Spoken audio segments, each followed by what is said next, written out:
Hello friends. இன்றைக்கி இந்த வீடியோவில் நம்ம என்ன பார்க்க போகிறோம் அப்படின்னு சொல்லிட்டு பார்த்தீங்கன்னா, இப்போது கப்புள்ஸ்க்காக நிறைய பேர் ரீல்ஸ் பண்ணிகிட்ருக்காங்கல்ல. கப்புள்ஸ்குள்ளே ரகசியமாக கேமரா வச்சு சர்ப்ரைஸ் பண்ணுறது, உங்கள் மனசில் என்ன இருக்குது அப்படின்னு சொல்லிட்டு ஒரு பர்டிகுலர் பர்சனை பற்றி கேட்குறது, இந்த மாதிரி ட்ரெண்டிங்காக நிறைய விஷயங்கள் போயிட்டுருக்கிறது நமக்கு நல்லாவே தெரியும். இப்போ கப்புள்ஸ் ரீல் பண்ணும்போது ரகசியமாக கேமரா வச்சு சர்ப்ரைஸ் பண்ணுறது மிட் நைட்டில் கூட அப்படிங்கிறது இப்போ ரொம்ப வைரலாக போயிட்டுருக்கு.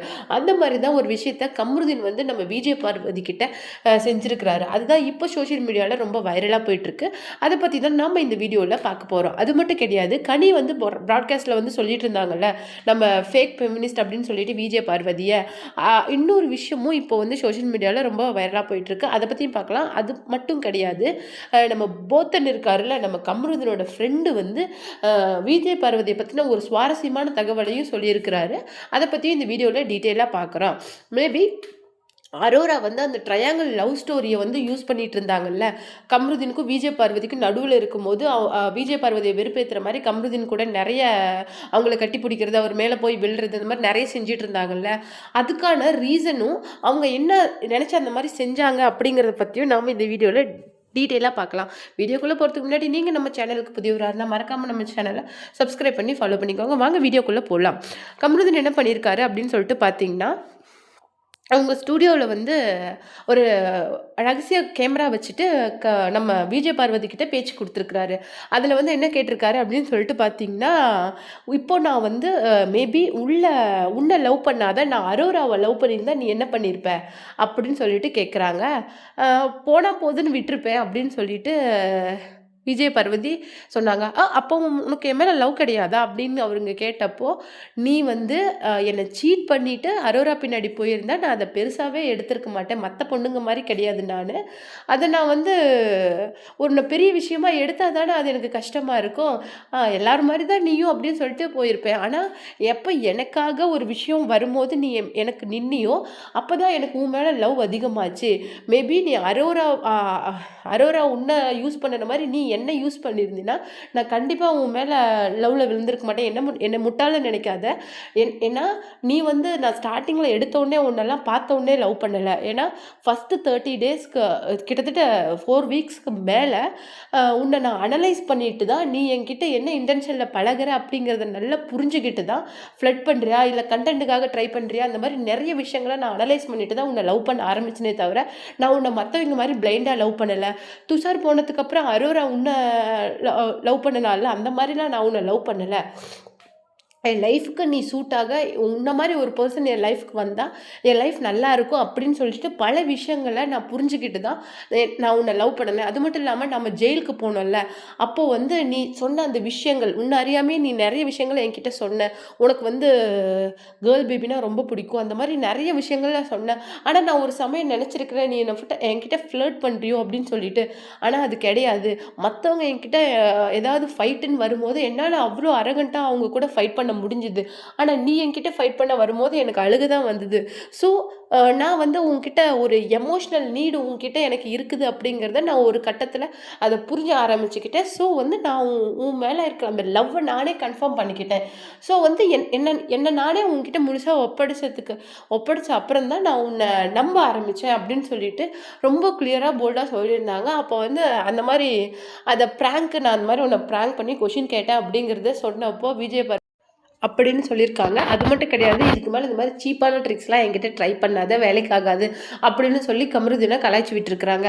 அதுக்கப்புறம் தான் வைபித் பாரு அப்படிங்கிற அவங்களோட யூடியூப் சேனலில் இவங்க நிறைய விஷயங்களை டிஸ்கஸ் பண்ணியிருக்காங்க. அதில் முக்கியமாக ஒரு விஷயம் என்ன அப்படின்னு சொல்லிட்டு பார்த்தீங்கன்னா, அரோராவும் விக்ரமும் என்ன சொல்லியிருக்காங்கன்னா, ரெட் கார்டு வாங்கி கண்டிப்பாக நீங்கள் எவிக்ட் ஆகும்போது அவங்களுக்கு எந்த மாதிரி சான்ஸும் கிடைக்காது. ஏன்னா இது மாதிரி தான் பிரதீப் ஆண்டனி இந்த மாதிரி 2-3 பேர் ரெட் கார்டு வாங்கி லாஸ்ட் சீசன்ஸில் எவிக்ட் ஆகி வெளியில் போயிருக்காங்கல்ல, அவங்களுக்கு பெருசாக லைஃப்பில் எந்த ப்ராக்ரஸும் கிடையாது. ஸோ அந்த மாதிரி தான் கம்ருதீனுக்கும் விஜய் பார்வதிக்கும் ஆகும். விஜய் பார்வதி கூட பரவாயில்ல, கம்ருதீனோட லைஃப் அப்படி தான் ஆகும் அப்படின்னு சொல்லிட்டு விக்ரமும் அரோராவும் ஒரு இன்டர்வியூவில் சொல்லியிருக்கிறாங்க.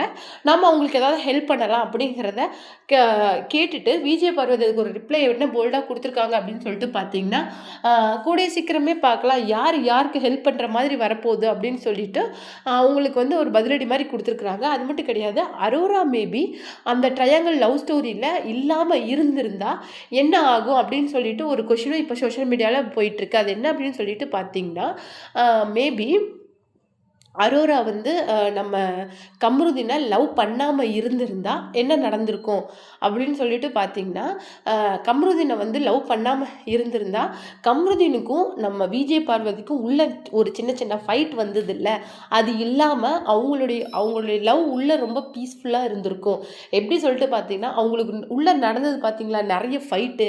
அதுக்கெல்லாம் பேஸே இந்த அரோரா தான். ஏன்னா அங்கங்கே இந்த பேட் டச் அப்படிங்கிற விஷயத்தை போய் போய் தெளிச்சு விட்டு வந்துடுது. அதில் ட்ரிகர் ஆகி தான் கம்ருதீன் வந்து விஜய் பார்வதி கிட்ட சண்டைக்கு போகிறது. எப்படி சொல்லிட்டு பார்த்தீங்கன்னா, அந்த பேட் டச் விஷயத்தை கிளாரிஃபை பண்ணுறதுக்காக எல்லாருமே பேச ஆரம்பிப்பாங்க. அப்போ வந்து விஜய் பார்வதி என்ன சொல்லியிருப்பாங்கன்னா, நான் வந்து எந்த இன்டென்ஷனோடையும் அதை சொல்லலை, நான் சொன்னது தப்பு தான், ஆனால் அதை நான் இங்கேயே ஒரு கிளாரிஃபிகேஷன் கொடுத்துட்டேன், வெளியில் போயும் நான் அந்த கிளாரிஃபிகேஷனுக்காக அவனுக்காக நான் ஒரு இன்டர்வியூ கூட கொடுத்துட்றேன், இதுக்கு மேலே ஒரு பெரிய இஷ்யூவாக ப்ளீஸ் தயவுசெய்து ஆக்காதீங்க அப்படின்ட்டு ரொம்ப ரெக்வஸ்ட் பண்ணி சொல்லியிருந்தாங்க. அது மட்டும் கிடையாது, இன்னும் ஒரு முக்கியமான விஷயம் என்ன அப்படின்னு சொல்லிட்டு பார்த்தீங்கன்னா, அரோரா வந்து அப்போ ஒரு விஷயம் சொல்லியிருந்தாங்க. என்னென்னா, நீ இந்த மாதிரி அவனை பேட் டச் அப்படின்னு சொல்லிட்டு ஒரு விஷயத்த அவன் மேலே ஒரு இது மாதிரி வச்சுட்ட, இந்த மாதிரி இருக்கிறப்போ அவனுடைய லைஃப் வந்து அவனுடைய மீடியா ஃபீல்டு அவனுடைய லைஃப் ஃபுல்லாகவே எதை சார்ந்து இருக்குது அப்படின்னு சொல்லிட்டு பார்த்தீங்கன்னா, சினிமாவை சார்ந்து தான் இருக்குது. நீ இந்த மாதிரி பேட் டச் அப்படிங்கிற ஒரு கொஷின் அவன் மேலே வச்சின்னா, அவன் நாளைக்கு எந்த ஆர்டிஸ்ட் கூட ஃப்ரீயாக ஒர்க் பண்ண முடியும். எல்லாருமே நாளைக்கு அந்த நேமால் அவனை வந்து கொஷின் பண்ண மாட்டாங்களா? இது நாளைக்கு அவனுக்கு ஒரு லைஃபோட பெரிய கொஷின் மார்க்காக போய் முடியாதா? அப்படிங்கிற மாதிரி ரொம்ப கம்ருதீனுக்கு ரொம்ப சப்போர்ட் பண்ணி பேசியிருந்தாங்க. இதில் என்ன தெரியுது அப்படின்னு சொல்லிட்டு பார்த்தீங்கன்னா, இந்த இஷ்யூ எந்த அளவுக்கு பெருசாகுதோ அதால் கண்டிப்பாக ஒன்று விஜய் பார்வதி இல்லை கம்ருதீன் 2 பேரில் யாராவது ஒருத்தர் எவிக்ட் ஆகிறதுக்கு நிறைய சான்சஸ் இருக்குது. ஏன்னா 2 பேருமே உள்ளே இருந்த வரைக்கும் 90 டேஸும் 2 பேருமே ஸ்ட்ராங் பிளேயர்ஸ். ஸோ அவங்கள எவிக்ட் பண்ணுறதுக்காக நம்ம அரோரா போட்ட பெரிய ட்ராமா தான் அது.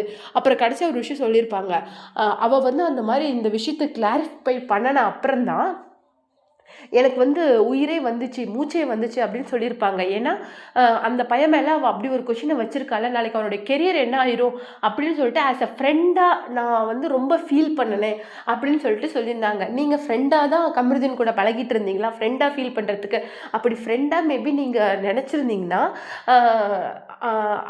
கம்ருதீனுக்கு விஜய் பார்வதி பிடிச்சிருக்குது இல்லை, ஏன் நீங்கள் 2 பேருக்கும் நடுவில் வந்தீங்க? ஒரு ஃப்ரெண்டுனா ஃப்ரெண்டுக்கு லவ்வுக்கு சப்போர்ட் பண்ணணும், இல்லைன்னா லவ்வில் தலையிடாமல் இருக்கணும். நம்ம கானா வினோத் மாதிரி உனக்கு என்ன பிடிச்சிருக்கோ பண்ணுடா அப்படிங்கிற மாதிரி சொல்லணும். அப்படி எதுவுமே பண்ணாமல் அப்பப்போ பார்வதி மேலே இருக்க அந்த சின்ன சின்ன விஷயங்களை அவனை ட்ரிகர் பண்ணி யூஸ் பண்ணிக்கிட்டே இருந்ததுனால தான் ரொம்ப ஹார்ஷ் அண்ட் அரகண்ட்டாக வந்து விஜய் பார்வதி கிட்டே கம்ருதீன் நடந்ததுக்கான காரணம் எல்லாமே நம்ம அரோரா தான். ஆனால் நாம் தப்பாக நினச்சிட்டு இருப்போம் அதுக்கெல்லாம் காரணம் சாண்ட்ரா தான் கம்ருதீனை ட்ரிகர் பண்ணுறாங்க அப்படின்னு சொல்லிட்டு. அவங்க பண்ணின ஒரே விஷயம் அது அந்த கார் டாஸ்கில் ஆனது மட்டும்தான். ஆனால் அப்பப்போ சின்ன சின்ன சண்டைகள் வந்ததில்லை, அதுக்கு முழுக்க காரணம்